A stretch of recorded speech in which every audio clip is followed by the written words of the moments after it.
Samantala, police officer sa Davao na nagpositibo sa droga maaari umanong masibak sa pwesto. Pabuyan ni Davao Mayor Rodrigo Duterte para sa mga magbibigay impormasyon ukol sa operasyon ng iligal na droga, epektibo umano. Nagbabalik ang aming kasama si Pengalinho para sa detalye.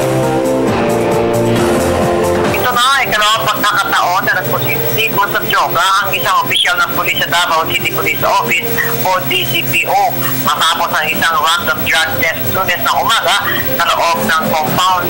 Ayon kay Police Senior Inspector Mel Grace Dries, tagapagsalita ng DCPO, na malaking tulong anya sa kanila ang Facebook dahil marami anya nagpapadala ng mensahe sa kanilang page na itong bungo kay CD sa kanilang nalalaman may kinalaman ng paglaganap ng iligal na droga sa buong syudad. Kabilang ang mga miyembro ng pulisya na umano'y gumagamit ng iligal na droga o nasasangkot sa bentahan ng droga sa lungsod. Isa rin anya sa nakatutulong sa kanilang kampanya laban sa droga ay ang pinangakong pabuya ni Davao City Mayor Rodrigo Duterte na 5,000 piso sa sino mga makapagturo sa mga tao na sasangkot sa bentahan at gumagamit ng iligal na droga.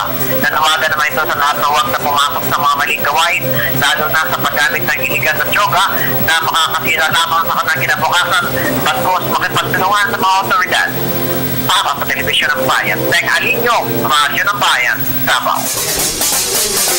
Abangan po susunod mga maiinit na balita sa labas ng bansa at ang aming mga special segment sa pagbabalik po yan ng News at 1.